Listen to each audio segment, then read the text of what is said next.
Gente, é um prazer estar aqui com vocês mais uma vez, aqui no Maximize Ideias. Hoje com um convidado muito especial que vocês vão adorar. Eu sou suspeito porque eu sou amante do vinho, mas ele é uma fera, uma autoridade realmente aqui no Brasil, em termos de viticultura, vinicultura. Então, assim, nós temos um papo muito agradável hoje. Eu vou apresentar para vocês o professor Leonardo Cury, que ele... Olha só a quantidade de títulos desse cara. Engenheiro agrônomo, mestre em produção vegetal, doutor em fitotecnia, professor da Universidade Federal do Rio Grande do Sul, no campus de Bento Gonçalves, professor do mestrado profissional em viticultura e enologia, reitor da Universidade Livre do Vinho em Maricá. Eu, antes de começar, eu tive que perguntar, é tanto título que eu te chamo como? Então eu vou chamar de Professor Leonardo. O microfone é seu para saudar o público aí, fica à vontade, vamos bater esse papo gostoso aí. Muito obrigado, Max, muito obrigado a todos os ouvintes, né? É um prazer estar aqui com vocês para justamente dar aquela continuidade, inclusive, do podcast que você fez com o Marlos, né? O Marlos da Mar, né? Até para surgir algumas dúvidas, eu acho que a gente tem a obrigação de estar aqui, né? Como poder público, né? De esclarecer para a população e dizer que estamos num caminho muito, muito aprazível, de muita inovação, né? Uma mudança, eu sempre costumo falar que é uma mudança na economia de Maricá, uma nova economia de Maricá, que o nosso prefeito tá movendo, né?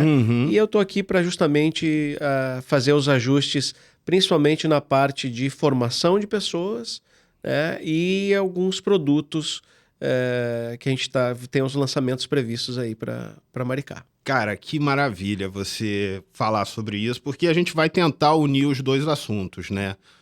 A questão do desenvolvimento da cultura do vinho aqui no estado do Rio de Janeiro, que para mim, assim, eu acompanho ainda um pouquinho de longe, mas não deixa de ser uma surpresa para nós, assim, consumidores, pouco leigos sobre o tema, né?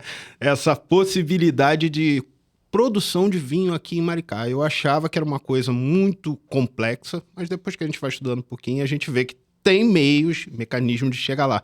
Mas você está aqui para explicar isso melhor aí para a gente, né? Isso. Eu vim para cá, né? O prefeito Quaquá me trouxe para cá. Eu estou cedido do Instituto Federal do Rio Grande do Sul, Campus Bento Gonçalves, para Maricá. Justamente para formar, né, para auxiliar na formação da Universidade Livre do Vinho. Que é uma universidade livre. Não é para se livrar do vinho, não. É uma universidade livre do vinho. E a gente diz também que é de produtos especiais, né? Então, é vinho e produtos especiais. Então, toda a parte de vinho e a parte de produtos especiais. Cacau, café, cachaça, outros destilados, né? A gente tá com um pezinho já para o ano que vem começar um projetão grande, bom, de fava de baunilha. Caramba, é muita coisa, hein? Tem charcutaria de peixes, charcutaria de porco piau e porco caipira brasileiro. Caramba. Então tem uma gama de projetos de ensino, né? E a ideia é fazer ensino, pesquisa e extensão com o tempo, né? Inclusive, hoje nós não temos a nossa casa, né? A gente utiliza a casa dos outros, vamos dizer assim. Mas é temporário, né? Mas Maricá ainda tem... estamos vinculando a uma universidade, vamos vincular alguns espaços da prefeitura, que também tem bastante espaço para isso, né? Junto com a Maré, junto com o Icetim, junto com a Mar. Hoje, Codemar também. A Codemar. Hoje, a Universidade Livre do Vinho é um projeto, né? Na verdade, é um programa dentro da AMAR, da Companhia de Alimento Maricá. Sim, esse projeto me despertou interesse, né? Porque agora eu tô ali do ladinho, né? Posso dar uma espiada no que tá acontecendo. E por isso que eu tive a oportunidade de chamar você até aqui. Bom, eu vou começar pela minha curiosidade mor, né? Como é que vocês chegaram no terroir, que ali em Maricá é possível produzir vinho? Essa é a minha curiosidade precípua. Esse é um desafio que eu me coloquei, né? Uhum. Até para justificar, vamos dizer assim, que Maricá estivesse no grupo, no seleto grupo de produtores de uva, né, Difícil. do Brasil, né? E quando a gente fala em Rio de Janeiro, produção de uva vinífera, né? Uhum. Então a gente pega toda a parte de serra, então hoje já são inúmeros municípios já serranos que já estão com projetos, né? Estava comentando contigo, são Sim. 42 projetos já. É muita São coisa, 42 vinhedos já instalados. Isso das que estão vinculadas à Aviva, né? que é a Aham. Associação dos Vitivinicultores da Serra do Rio de Janeiro. Aham. Então, esse é o grupo principal, vamos dizer assim.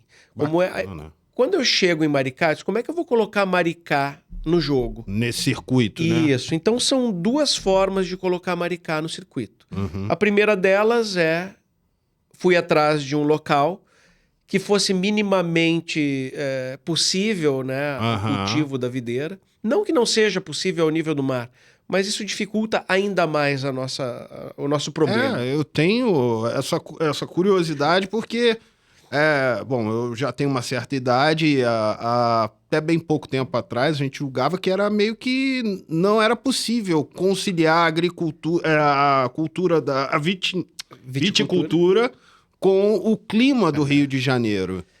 Na verdade, hoje a gente tem várias ferramentas, né? Uhum. Nós estamos apostando, e a principal delas são uvas resistentes. Então a gente trabalha com genética Uhum. resistente a doenças fúngicas de dossel vegetativo, praticamente, ou seja, de folha. Então, Uhum. míldio e oídio, que são as principais doenças a serem contornadas na vitivinicultura. Uhum. Então, a gente já parte de um material resistente. Sim. Então, nesse primeiro momento, a gente conseguiu um recurso e foi direto na Itália. Então, nós importamos mudas italianas. Nós importamos 300... De qual região ali? Na verdade, da Rauchedo. Uhum. Né? A Rauchedo é um dos grandes melhoristas italianos. Uhum. Melhoristas que eu digo não só em clones de Chardonnay, clones de Pinot, clones de outras variedades viníferas, Uhum. mas também nessa parte de piuis. O que são piuis?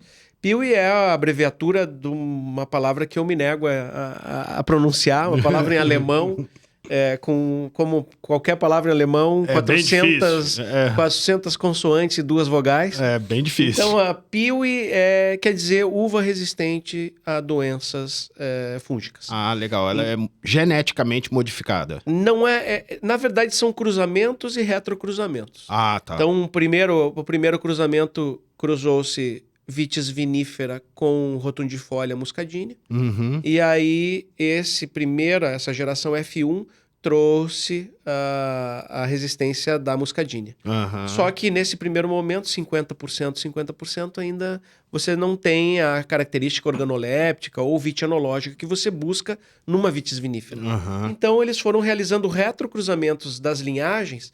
Essa F1 retrocruzaram com vitis vinífera. Tiveram uma geração F2. E aí foram colocando genética de vitis vinífera. Então eu saio de 50% para 75%. E assim vai mais 12,5%, mais 6,25%. E assim vai indo até 90% vitis vinífera, mas sempre trazendo aquele genezinho ou aqueles pares de gene que fazem com que aquela adquira resistência. Variedade tenha resistência para poder ser cultivado em Maricá. Caramba, você vê como é que tem ciência nisso aí até chegar nesse resultado, né? A gente pensa que é só chegar ali, plantar e dar certo. Não, tem muito estudo, muito trabalho. A coisa não acontece de uma hora para outra. Exato, né? E ainda vai precisar das pessoas, né? A gente precisa das pessoas, a gente vai treinar algumas pessoas em Maricá que já se predispuseram a isso. Uhum. E assim vai dizer, você pegou quem, você foi atrás de quem. Não, na verdade, tudo o que eu fiz, eu disse, onde vamos colocar para diminuir nossos problemas? Então a gente foi até o Morro do Parapente. Ah, tá. Lá naquela região ali próximo Ai, É Sampaio quase- Correia. É isso, é quase outro município já. É Aham. quase um município vizinho. Quase chegando em Saquarema. Não, mais pra cá. Itaboraí, acho. Itaboraí, sei. Itaboraí. Ah, é a parte de trás. De trás, isso. Ah, tá. Aí, eu peguei uma parte que é sotavento, ou seja, fica atrás do morro. Então, toda a umidade que vem do mar, ela sobe e geralmente ela precipita mais para trás. Ah, Então, bacana. é uma região que eu acredito que seja uma região de sombra ou uma sombra mínima de chuva. Então, nos favorece também. E aquela área tem um dono, e a gente fez a proposta para ela, para essa família, e eles deixaram de cultivar um pouco de mandioca naquela área e a gente vai instalar os vinhedos agora. Em setembro, nós já vamos instalar os vinhedos Caramba. das variedades Piauí, que são quatro variedades resistentes. E- 3 brancas e uma tinta. E aí a pergunta, a gente então pode pressupor que teremos uma uva característica aqui da região de Maricá? Um vinho característica da região de Maricá, sim, né? Com uvas com genética propícia para o clima, né? Não adianta eu iludir as pessoas e dizer, vamos plantar Pinot e Chardonnay que nós vamos ter um espumante. Não vai, porque é muito difícil, são uvas muito complicadas para doença fúngica. Então a gente já vai numa base genética favorável, num lugar que seja favorável, não que seja impeditivo ser ao nível do mar, dá. A gente sabe, a gente tem uvas piuís lá no Rio Grande do Norte, na praia. É mesmo, é? No mar, tá? A nível do mar. E Rio Grande do Norte, chovendo horrores. Muito, né? Então a gente consegue, e lógico. E aí entra a questão, mas não é um Borgonha, mas não é um vinho da Serra do Rio de Janeiro, não é da Serra do Rio Grande do Sul. Mas não é para ser. É para ser o vinho de Maricá. Exatamente. Vai ter a assinatura de Maricá. Vai. Inclusive, já esse desafio que eu me coloquei, né? Muitos torceram o nariz, não vai dar certo, porque eu não tinha contado as cartas que eu tinha na manga também, né?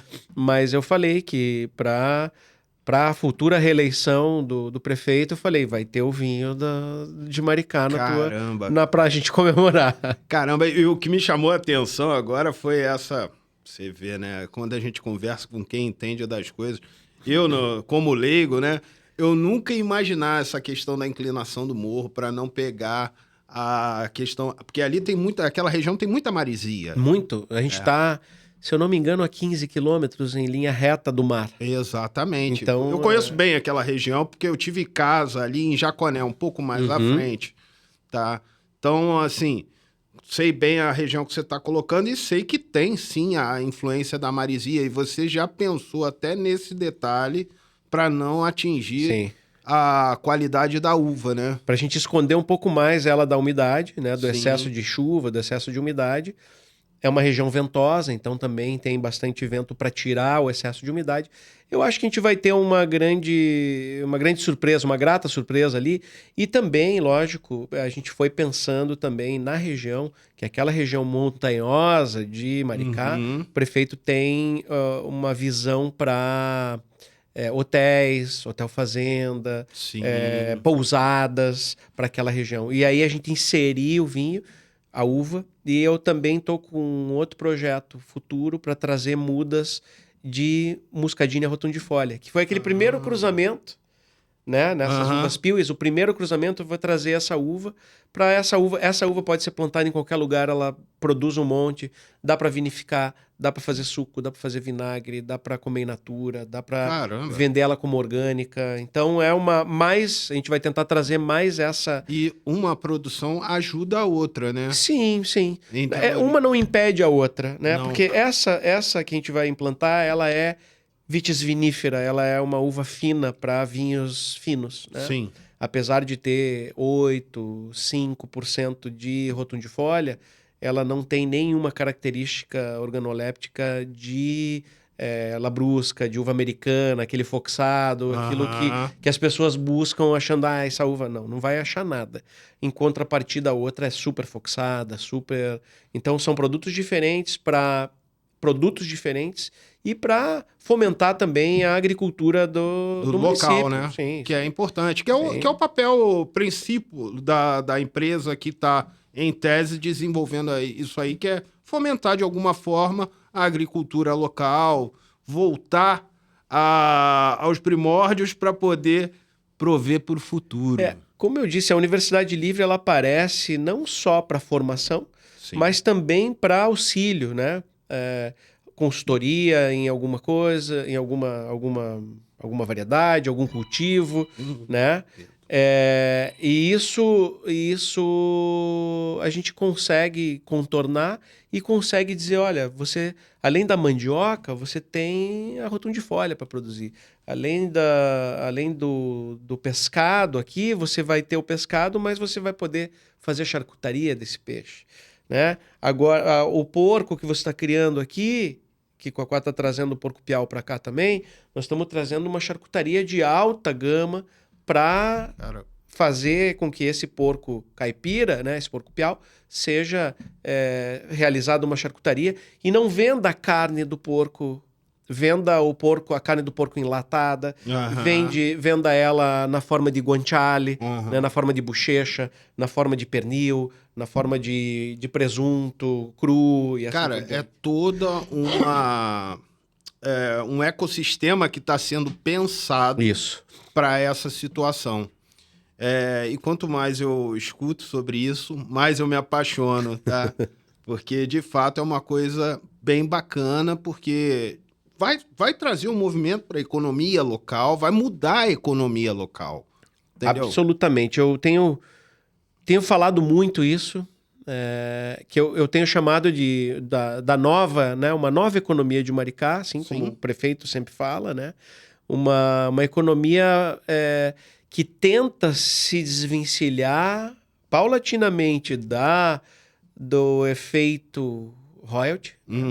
O royalty vai acabar um dia não vai ter mais. Então, depender menos do royalty, fazendo com que a economia da cidade gire em produtos que tenham alto valor.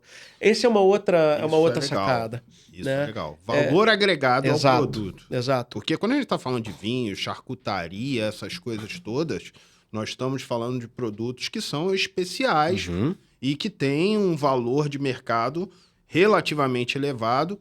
E isso é muito bacana, porque também vai trazer para o produtor um lucro significativo. E, inclusive, que futuramente, ou num futuro próximo, vamos dizer assim, até a rede de restaurantes, os hotéis, né, os resorts que estão chegando, vão conseguir absorver esses produtos para colocar na alta gastronomia deles, né?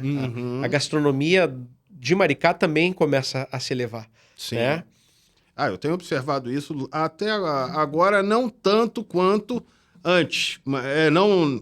Assim, está se diferenciando um pouco. Eu já tenho visto lá alguns movimentos. Hoje mesmo eu fui tomar um café lá próximo à Mar e tinha lá um café todo bacaninha, todo diferente. Isso era impensável há 20 anos atrás. Então, assim, já está havendo um movimento de diferenciação para atender um público mais exigente. Inclusive, essa foi uma exigência até que a gente... Exigência não, a gente observando essa movimentação. Hoje, por exemplo, a gente... Até o final desse mês, a gente vai lançar o curso de sommelier junto com a ABS-RJ. Né? Então, vai ser um curso ABS-RJ, Universidade Livre do Vinho, chancelando, né, o diploma. Você sabia que eu cuidei dessa marca da ABS-RJ? É mesmo? Aí, ó. No outro escritório que eu trabalhava, eu registrei essa marca. Bom, continua lá. Depois que eu saí, ela continua lá. Ainda deve estar. Que legal. Mas eu trabalhei com essa marca aí. Aparecendo na tua vida de novo. Exatamente. Né? E olha que é uma marca que sempre me despertou interesse justamente pela minha paixão pelo vinho, né? E a gente vê... Nós vamos formar sommeliers. Essas 29 primeiras vagas, a gente está direcionando elas realmente para restaurantes, delicatessens, locais que necessitem de conhecimento justamente para você ter alguém ali até mesmo para levantar o ticket e dizer, ó, vai ter uma noite de degustação, vai ter... Vou trazer os vinhos do Rio Grande do Sul, vou trazer os vinhos do Rio de Janeiro, vou trazer vinhos do Brasil, vou fazer uma noite italiana, para a pessoa ter esse conhecimento e começar a aumentar o ticket dela, e que vai aumentar naturalmente. Mas, ao mesmo tempo, a gente vê o pessoal barista, por exemplo, café. Não tem curso de barista. Ou se tem que ir para o Rio de Janeiro, tem que ir para outro lugar. Garçom. O garçom, ele tem curso, existem cursos de garçom, mas nós vamos colocar cursos agora básico do básico de sommelieria, por exemplo. O fato de entender que essa taça é para espumante, essa é para isso, essa é para branco, essa é para água. Na hora que eu vou abrir o vinho, eu tenho que tirar a cápsula corretamente, tenho que tirar o vinho, não posso fazer barulho, não posso fazer isso, né? Sirvo, entrego rolha, não entrego. Esse tipo de situação para que os restaurantes também comecem a evoluir. Sim. Hoje, infelizmente, se você vai em algum restaurante de Maricá, hoje o treinamento, se der um treinamento, foi o dono do restaurante que deu. Então, a nossa obrigação, e nós observando isso, é dizer, não, nós vamos treinar, inclusive esse serviço nós estamos pensando em fazer de forma itinerante. Mais de 5 ou 6 pessoas, a gente vai até o restaurante e treina as pessoas. Que bacana. Então, isso também, então é muito do básico até o sommelier, charcutaria, tanuaria, que eu te falei, né? Exatamente, isso aí. Ele estava comentando aqui comigo em off, né? E para mim foi uma surpresa, porque nosso bate-papo aqui surgiu pela curiosidade natural com aquela história do envelhecimento do vinho no fundo do mar. E eu conversando até com um amigo em função disso, aí ele falou, não, deve ser em garrafa. Eu pressupus também que fosse em garrafa, mas você está me contando uma grande novidade. Vão ser as próprias barricas, né? Nós não vamos afundar as barricas. Até eu tô com um pequeno projeto junto com o mestre tanoeiro lá do Rio Grande do Sul, que é o Mesa Casa, que vai vir dar o curso de montagem. E, inicialmente a gente não tem... É muito caro para comprar os equipamentos para montar um curso de mestre tanoeiro. Mas está no radar, com a qual já sabe, já estamos buscando para os próximos anos outras formas. Inclusive, a ideia e já conversei com o pessoal das cooperativas, é montar uma cooperativa de marceneiros, que talvez estejam aí com um pouco trabalho ou enfrentando uma dificuldade com móveis fabricados em série, que estejam ali quase mal, pegar essa turma que já tem essa expertise, aí financiar esses equipamentos para a gente começar a montar uma cooperativa de tanoaria em Maricá. E aí, ali dentro, fazer a escola, então uma cooperativa escola, junto com a Universidade Livre do Vinho, ali fomentando a parte de conhecimento dessa área. Maravilha. Deixa eu só fazer um parêntese aqui. Para quem não sabe, tanuaria, eu também aprendi hoje, tá, gente? Tanuaria é a montagem das barricas, né? Propriamente a fabricação das barricas. Só esse adendo, porque se eu não conheço, eu acredito que muita gente não conhece também. Foi uma falha minha também não explicar. Então... não fale de jeito algum. Você fala você está dentro do seu habitat. Nós é que estamos tentando entrar no seu. E a gente é legal porque a gente consegue trabalhar com carvalho francês, carvalho americano, carvalho esloveno, carvalho de leste europeu, da onde for o carvalho. Pô, bacana. Conseguimos trabalhar com madeira brasileira, então a gente trabalha com cabreúva, com amburana, com uma infinidade de bálsamo. A gente consegue trabalhar com muitas madeiras, tá? E montando essas barricas. Quando eu falei da barrica, os vinhos que vão envelhecer no fundo do mar de Maricá, desculpe, ele vai estagiar em barricas de carvalho. Então, a gente vai adquirir, ainda não, né? Eles virão de fora inicialmente. Na verdade, compramos o vinho a granel de uma produtora, que é a única produtora que tem volume para nos comercializar, que é no Rio de Janeiro, tá? Aqui na Serra do Rio de Janeiro, em Areal. Areal, né? Então a gente vai pegar esse vinho, vai colocar em barrica de carvalho, francês. Ah, legal. Tá? Aí foi tosta média, granulometria baixa. A gente escolheu todas o formato e a gente vai colocar todos em barrica. Passou 3 meses, a gente esvazia uma barrica, bota coloca nas garrafas e traz lá da serra aqui para Maricá.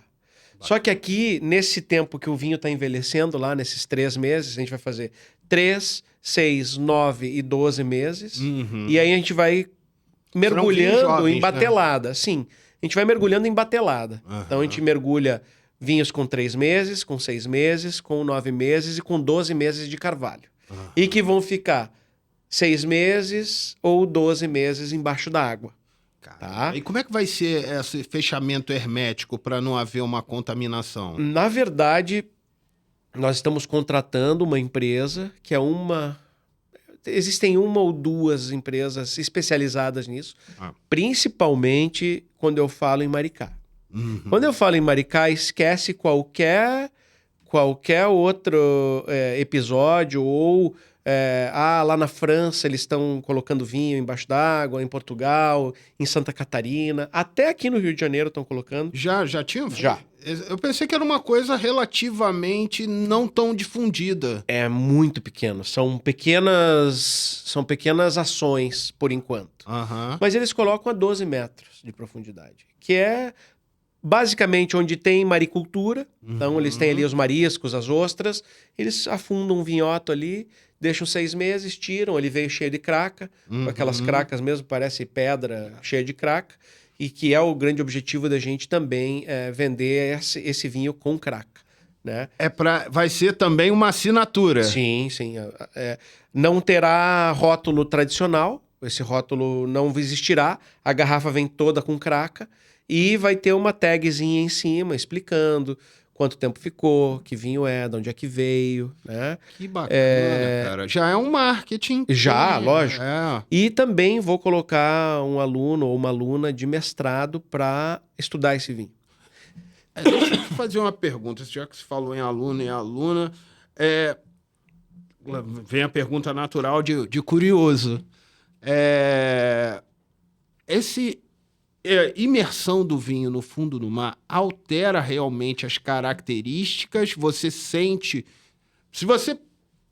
Pergunta de leigo. Se você pegar o mesmo vinho, deixar envelhecendo no fundo do mar durante um período e o mesmo vinho colocado na adega, isso vai alterar a característica realmente desse vinho? A gente busca... Existe muita especulação comercial, tá? Sim. A gente sabe que nessa área tem muita especulação comercial.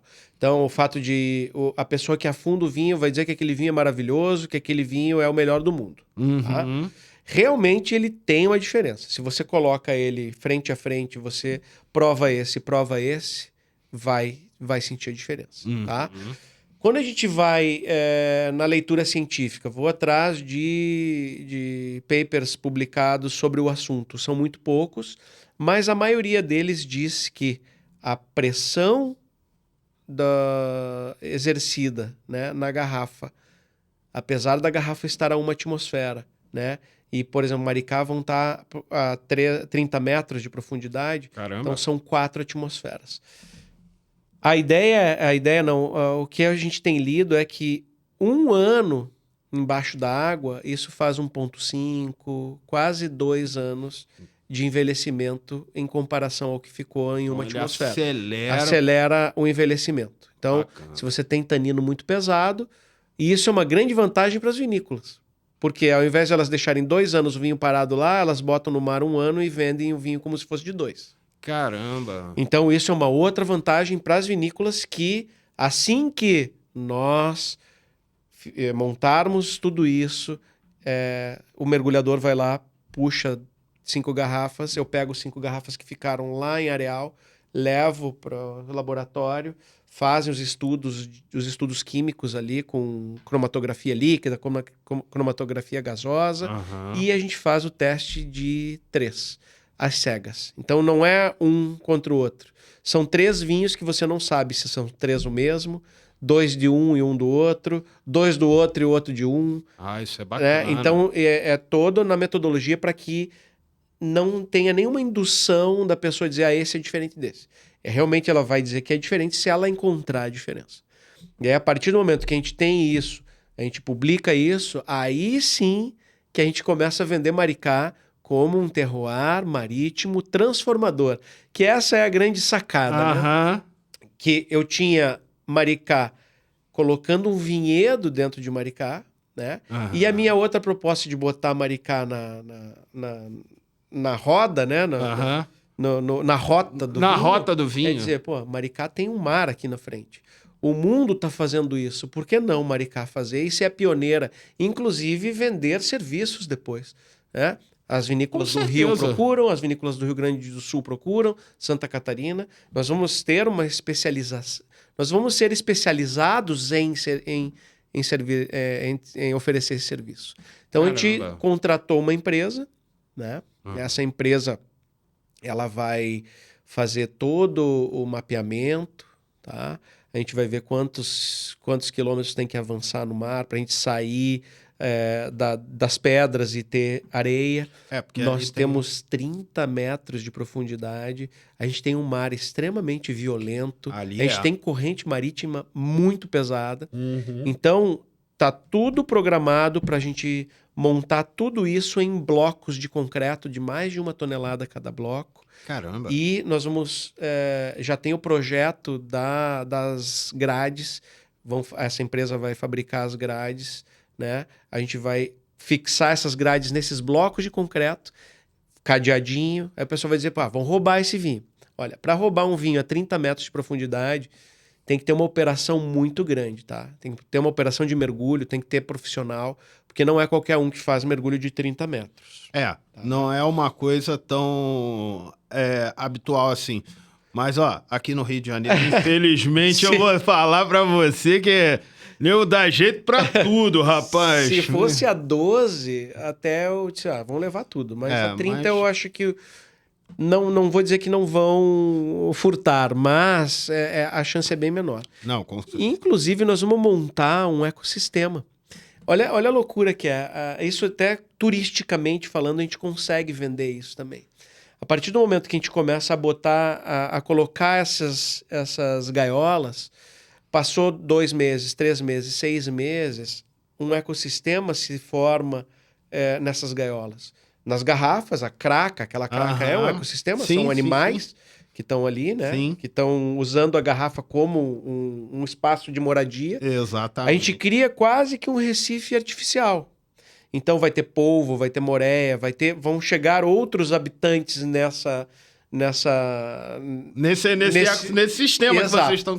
Então isso também a gente pode vender, e a gente deve vender isso como uma atração turística. Com toda certeza. Alguém pode pegar, apesar de ser muito movimentado, mas em alguns momentos em que não tenha uma movimentação muito grande de maré, como hoje tá flatzinho hoje o mar, né? O mar, por que não sair um barco-restaurante que vá até a proximidade dessas gaiolas e leve um mergulhador e as pessoas que estão ali paguem por essa experiência. Rapaz, que saiam de resorts, saiam de onde for. Não, eu já tô até imaginando. Imagina você... Porque vinho tem todo um apelo, né? Sim. Toda uma história. Eu particularmente gosto muito de beber vinho, mas eu não gosto de degustar um vinho sozinho. Eu gosto de degustar um vinho com uma boa companhia, justamente porque aquele tipo de bebida desperta um papo. Imagina você fazer um passeio turístico, vai se assimilar a um passeio numa vinícola. Você vai para dentro do mar, o mergulhador vai lá, traz sua garrafa. Na temperatura ambiente, lá de baixo. Caramba, que sacada bacana. Isso dá para se pensar. E outra, né? Quando esse outro ecossistema turístico estiver formado ou já avançado na formação, a gente vai poder oferecer isso para alguma empresa que queira explorar isso, né? Cara, mas... Quer explorar? Explora, tá aqui e tal. Todo na legalidade, né? Exatamente. E sempre por Maricá, né? Sempre... Não, eu achei sensacional essa ideia, não tinha pensado nisso ainda, não tinha ouvido falar sobre isso, mas achei sensacional. Em vez de você visitar uma vinícola, propriamente dita, você vai fazer essa visitação dentro do mar. E essa é o grande objetivo nosso, né? Quando eu digo Quaquá, nós todos, né, que estamos trabalhando por isso, é transformar Maricá na adega do Rio de Janeiro. Que bacana. Então, seja ela submersa ou em outros pontos da cidade. Também tem projetos de adegas em vários pontos da cidade.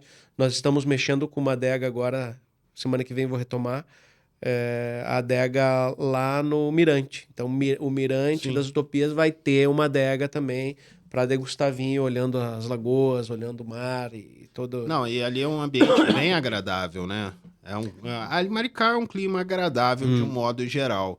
Eu deixei de frequentar Maricá há muitos anos, desde criança que eu não frequentava, e agora retomei a minha ida para lá. E tem sido, assim, um período de redescobertas, né? De como aquilo é bonito, ali, Araçatiba e lá. É lindo. Então é bem legal você ver isso. Quem não conhece, recomendo que vá conhecer. Eu acho que eu não respondi a tua pergunta. Eu falei um monte de coisa, mas não respondi a tua pergunta. Tu me perguntou do selamento das garrafas, né? Sim. Na verdade, a gente vai... Ela é selada normalmente com cortiça normal, tá? E para ir para baixo da água, tem um tratamento diferente. Vai um polietileno e depois vai amarrado e depois vai uma cera que tape pra vedar, isso, né? tá? Para não haver até para que não entre a rolha, porque nós vamos estar trabalhando a 4 atmosferas, né? Com 4 atmosferas a gente já tem uma pressão muito grande que, mesmo que devagar e lentamente, essa rolha vai ser empurrada para dentro da garrafa. Tá? Caramba. E tem que ser pensado realmente antes. E junto com o Mesa Casa, a gente vai fazer mini barriquinhas. Vamos pegar mini barricas de carvalho, francês, americano, pegar alguma coisa de madeira brasileira, fazer uma vedação especial, principalmente no buraco que enche essas barricas. E eu tô pensando em mergulhar a barrica também. Tá? Eu quero testar. Isso aí vai ser diferente. Eu quero testar porque o pessoal... mas a microporosidade... Tá, mas a microporosidade tem a parte interna e a parte externa com o líquido. Né? Eu não vou ter mais perda de líquido, provavelmente, ou se eu tiver, será que eu vou ter perda de líquido por osmose? Né? Será que vai sair do meio menos concentrado por mais concentrado? Será que esses microporos têm essa capacidade? Né? Mas é tudo hipótese. Então, a ideia é colocar, depois retirar e degustar o vinho que está ali dentro e ver se alterou ou não. Se não alterou, a gente vai poder colocar a barrica também. Entendi. Eu vi esses dias cerveja sendo mergulhada a barrica no mar. Essa técnica também é desenvolvida para outros. Para outros. Mas assim, vamos testar. Não vai nos custar muita coisa testar esse possível novo produto. Bom, você como mestre doutor, com certeza gosta de pesquisas, né? Gosta de desenvolver técnicas, métodos, porque não tem como. Principalmente nessa área da viticultura.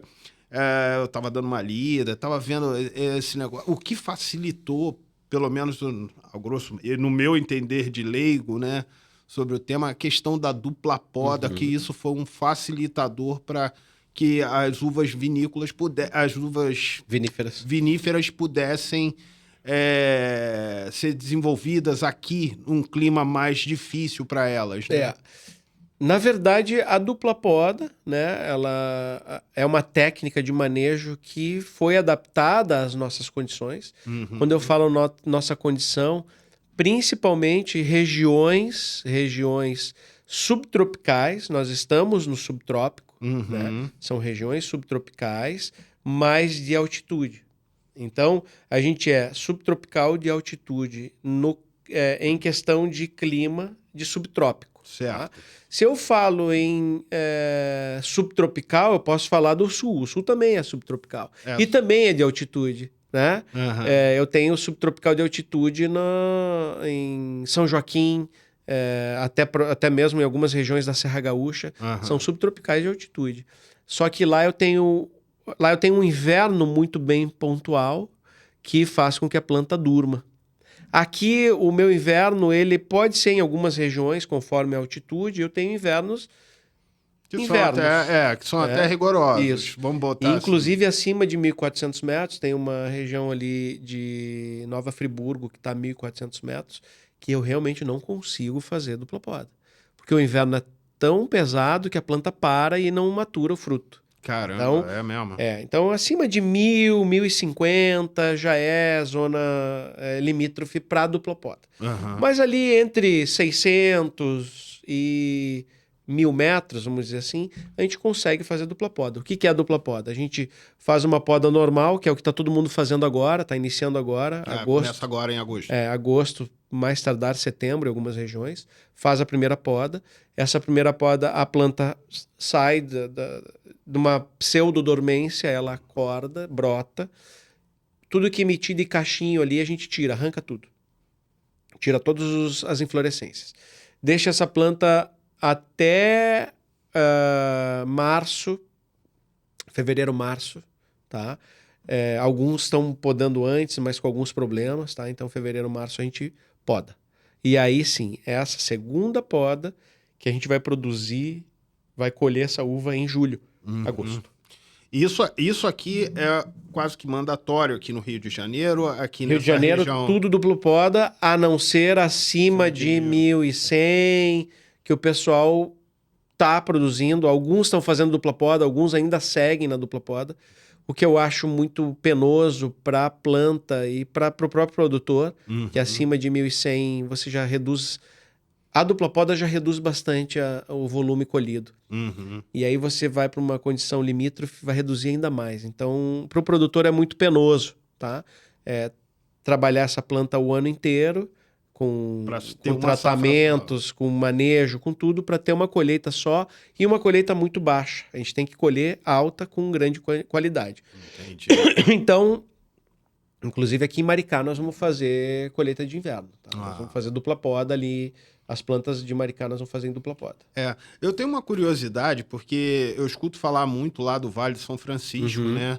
Da cultura lá do vinho e tudo mais. Mas lá tem a questão do espumante, né? Lá acho que é predominantemente espumante. Lá é mais uva de mesa, tá?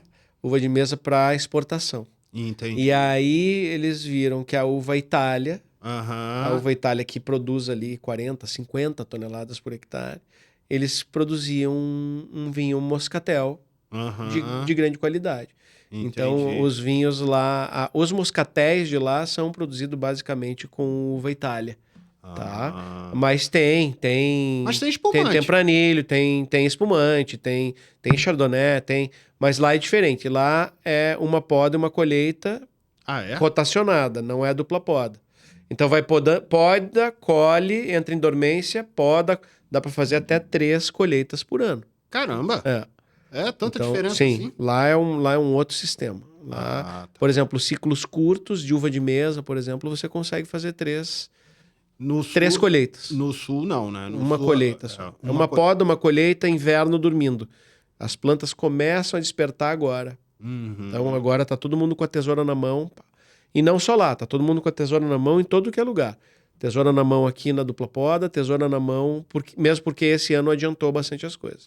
Foi um inverno mais quente. Foi um inverno mais quente que já está despertando as plantas. Foi um inverno mais quente no Peru. Eu acompanho lá no Peru também uma vinícola. Lá também ligaram-me desesperado: o que eu faço? Tá acordando, não teve inverno. Então vamos podar e vamos começar o ciclo.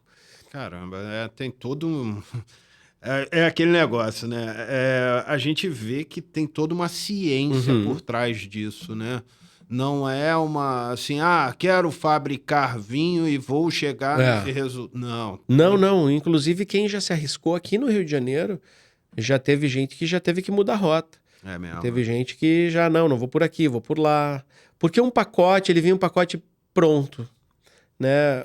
Um pacote que foi criado em Minas, né? Tenho que citar o Murilo Regina, que é o pesquisador da Epamig, que adaptou esse manejo, né, para as condições de Minas. Só que o pacote de Minas não serve para o Brasil inteiro. E esse pacote, ele é replicado pelos consultores que aprenderam daquele jeito, mas eles observam que agora, em cada local que eles estão, não funciona do mesmo jeito. Então a irrigação é diferente, as podas são diferentes, o tipo de poda é diferente, a condução da planta é diferente. Então tudo isso vai mudando. Tá? A gente não pode pegar para um lugar e... Então aqui no Brasil, então a gente vai ver, bom, com o crescimento aí da viticultura, a gente vai ver efetivamente várias assinaturas dentro do mesmo país, né? Sim. Não vai ser, por exemplo, lá na Argentina, que é Malbec, né? A uva Malbec lá é forte, né? No Chile, Chardonnay. Assim, são uvas que, bom, no meu sentir, assim, são meio que características ali do país. Pode ser que eu esteja falando cometendo até alguma gafe nesse sentido. Não.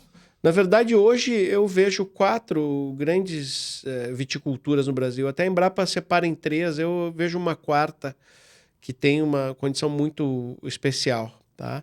Que são as regiões tropicais, subtropicais e de altitude, ou não. Tá? Por exemplo, Pernambuco. Pernambuco é trópico, calor, quase, não digo, não é nível do mar, porque já ali Pernambuco tem uma altitude, mas ela é mínima. Tá? Ali eu consigo fazer uma poda, uma colheita, uma poda, uma colheita, uma poda, uma colheita. Posso fazer até 3 colheitas por ano. Caramba! Tá? Aí eu vou para sul da Bahia, né? Sul da Bahia é região tropical também. Tropical de altitude. Aí eu consigo fazer dupla poda. Aí eu tenho subtropical de altitude, que é a região que a gente está aqui.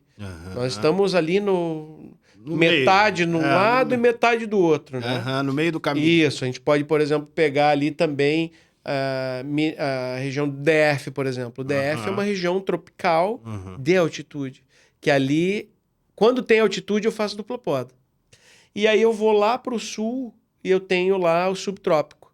Então tenho a condição subtropical lá, subtropical, vamos dizer, normal, até 600 metros de altitude, e uma condição aí de 1.400 também, 1.300, 1.000 metros de São Joaquim. Que aí eu tenho colheita de outono. Eu colho no outono, que é mais ou menos o que vai acontecer aqui com a região de 1.400 metros, 1.300 metros do Rio de Janeiro. Também vão colher mais para o outono, porque começa a esfriar, a planta começa a restringir a maturação. Então, são vários terroirs diferentes, né? De solo, clima, condição edafoclimática mesmo, de solo e clima diferentes, que vão ter produtos diferentes e que cada enólogo vai fazer de uma forma diferente também. E a questão da qualidade, tá? É uma coisa assim que me intriga. Tá. Porque, bom, a gente já teve tanta informação aqui, né? Eu me sinto assim, até meio embaraçado. Falo, cara, pô, são muitas regiões. É muita variável, muitas variáveis que tem que ser consideradas. Mas em termos de qualidade, você acha que impacta tanto assim a questão da altitude do clima? Absolutamente. Absolutamente. Vão ter produtos diferentes.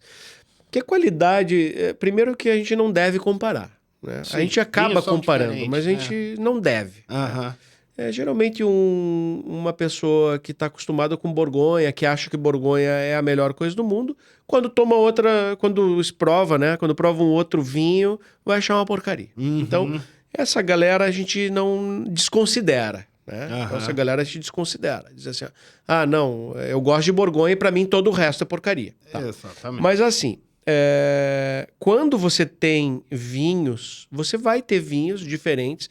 A gente tem muito a evoluir como planta, como processo, como tudo. Até como é que aquela uva vai se comportar naquele local. Vamos dar um exemplo.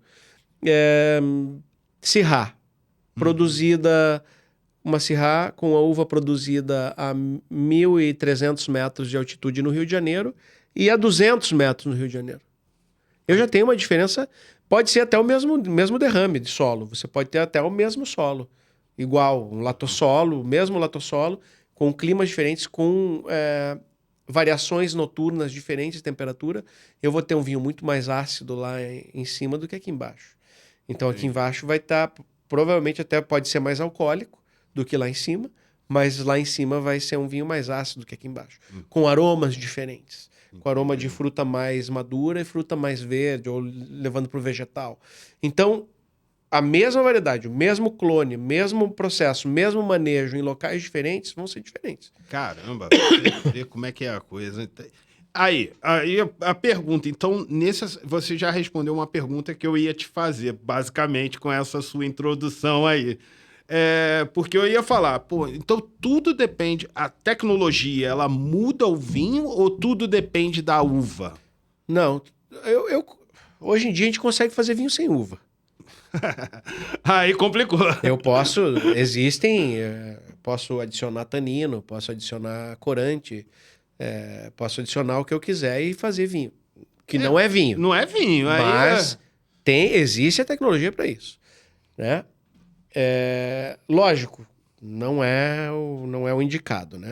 Muita gente usa desses artifícios para corrigir. É mesmo? Sim, tem muita, e não só Brasil, tô falando Chile, isso é meio Argentina. Pejorativo, não é, não? Assim, desculpa a pergunta, não, assim. É enganar, de certa forma é enganar consumidor. É isso que eu ia falar. Hoje em dia eu tenho tanino para arredondar vinho, eu tenho tanino para deixar mais tânico, eu tenho goma tenho glicerol, eu tenho várias outras coisas que pode, na verdade, algumas proibidas, outras não. E que o pessoal adiciona. Isso não vem no rótulo. Não. Não vem. Olha, você tá me contando uma grande novidade. Não. Eu sou um purista, então vou me classificar aqui, gente. Ó, eu sou um purista. Eu gosto de vinho mesmo. Mas sim, dá para adicionar muita coisa ao vinho. Mas, quando a gente vai... A máxima, né, de que a qualidade do vinho vem da uva, isso é certo. Então, eu preciso ter uma uva... E aí é que é engraçado, né? Ou que é a graça do negócio. Por que o Sul tem espumantes bons, espumantes premiados, espumantes com longevidade, espumantes que pode aí ficar 12, 20 anos sobre as borras e eu tirar a rolha, limpar ele, fazer o degorgement e te entregar e parecer um champanhe. Cara. Porque tem condição de acidez, tem condição de aroma, tem condição de estrutura que vai fazer com que aquele espumante perdure, né? Diferente de um espumante que eu fizer lá no Vale de São Francisco. Outra coisa. Que a acidez é muito mais baixa, que eu não vou ter longevidade, que eu vou ter um produto para ser vendido mais rápido. Entendi. E que tem a qualidade dele. Eu não posso comparar um espumante de lá com o espumante daqui. São produtos diferentes. E é isso que eu ia falar. O vinho tem essa particularidade, porque uma coisa que eventualmente me agrada muito... eu tenho a característica minha de vinho mais leves, mais frutados, até pela proximidade aqui com Chile, Argentina. Então, assim, chega mais fácil pra gente, a gente acaba consumindo mais.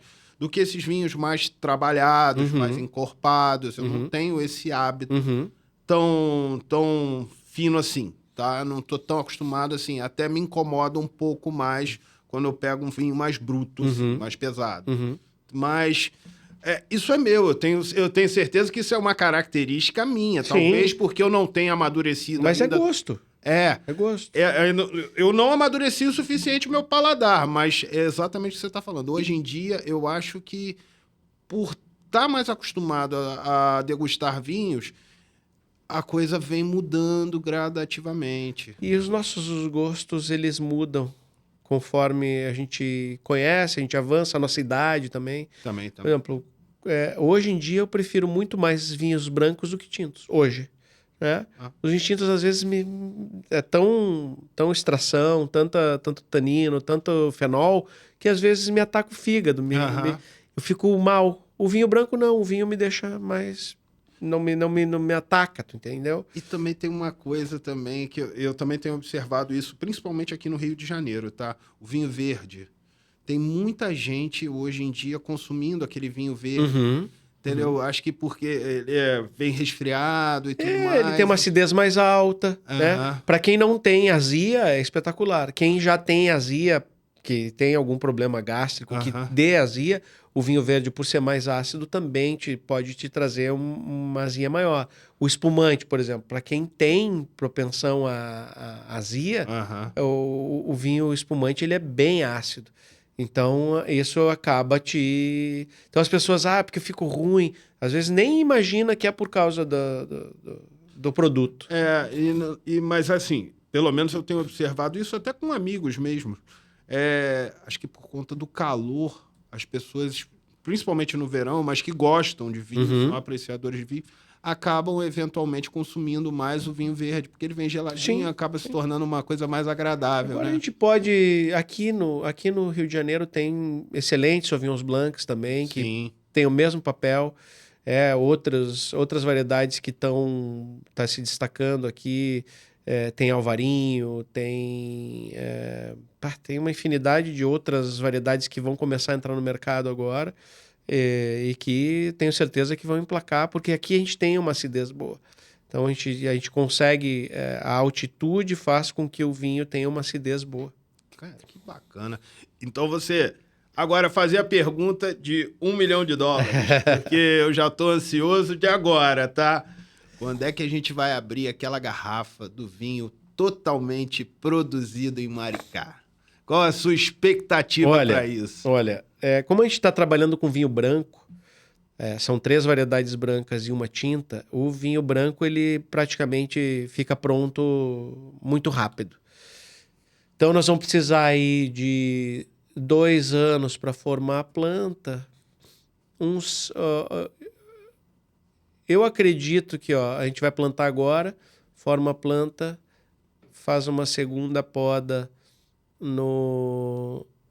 em janeiro, uma terceira poda em julho acredito que alguma coisa já em julho de 2028.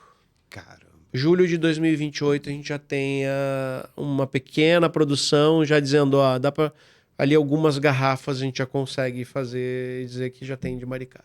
Caramba, isso vai ser Julho de 28. Então, necessariamente, a gente vai ter que fazer um brinde a todo esse trabalho. Com certeza. Que tá vindo. É que as pessoas, depois que virem o produto na prateleira, vão achar que aquilo aconteceu do dia para a noite, né?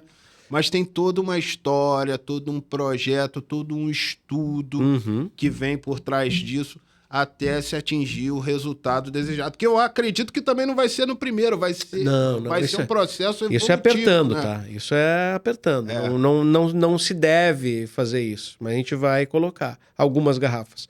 Assim como março do ano que vem, acredito que já poderemos estar aí com os vinhos do fundo do mar prontos. Acredito não, eu preciso que eles estejam já a primeira batelada já pronta para poder levar para a feira em Portugal, para poder levar para as feiras de degustação da Wine South America, que é em Bento Gonçalves, para a gente ter já algumas para a feira de Brasília, feira de vinho em Brasília, para a gente já começar a colocar os vinhos da Amar junto com a Universidade Livre do Vinho, já no comércio, exato.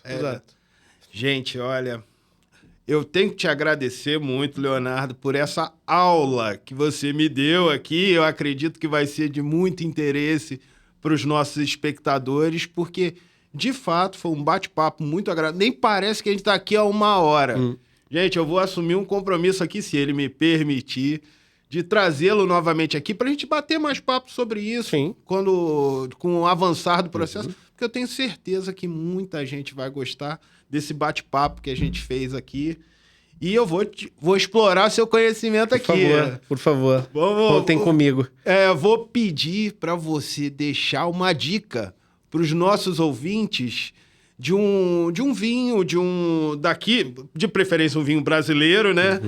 Para a gente comemorar essa nova etapa do vinho que está vindo aqui para o nosso país com uma cultura bem mais forte, graças a Deus. E assim, eu acredito que seja uma coisa positiva para todos nós. E Maricá, sendo um dos futuros produtores, nada mais justo que a gente celebrar um projeto que com certeza será grandioso. Eu não vou botar minha cabeça a prêmio em recomendar um vinho do sul do Brasil. Mas assim, quem não conhece o vinho do Rio de Janeiro, tá? Que até não falei, o Gutinho Bernardes tem junto com o Ideraldo, que é o presidente da Viva, né? Tem uma grande contribuição na minha vinda para cá. Bacana. Né? O Matheus, que é um agrônomo daqui, também me auxiliou bastante na minha vinda para cá. Eu tenho que citar eles, né? E a gente, hoje Maricá é uma cidade irmã com Areal. Então, bacana. A gente tem essa ligação forte. Inclusive, a Universidade Livre do Vinho prevê um campus aqui e um campus em Areal, né? Então isso já está, inclusive, na nossa frente. Isso. Né? Então, eu devo frisar isso agora que a gente terminou o nosso papo. Mas eu recomendo 2 uvas, né, que vocês podem achar em qualquer uma das vinícolas que já estão comercializando os vinhos do Rio de Janeiro, que é um vinho branco, um Sauvignon Blanc, que praticamente todas as vinícolas têm, um excelente Sauvignon Blanc, e um vinho Syrah tinto nos momentos mais frescos, vamos dizer assim, mais frios, né? Ou então com ar-condicionado no talo em casa. Né? Hoje eu vou no branco. O clima tá propício para um branco. Um bom Sauvignon Blanc da Serra do Rio de Janeiro vai cair como uma luva. Tá certo, gente. Ó, quem for experimentar esse vinho aí, esse Sauvignon Blanc, marca a gente lá nos comentários. Vai ser um prazer. Gente, agradecer aqui ao professor Leonardo pelo bate-papo, por disponibilizar seu tempo. Sei que você é um cara muito ocupado. E vou deixar esse palco aberto para você, para quando a gente tiver novidade, quiser vir aqui contar, é só levantar o braço. Ô, Carlos, vamos lá, tal, eu vou. Vai ser um prazer te receber aqui, porque para mim foi uma honra. Para mim também foi uma honra. Muito obrigado a todos que tiveram tempo para escutar a gente conversar sobre o vinho, sobre a evolução da vitivinicultura e dos produtos especiais no Rio de Janeiro. Gente, até a próxima no Maximize Ideias. Valeu.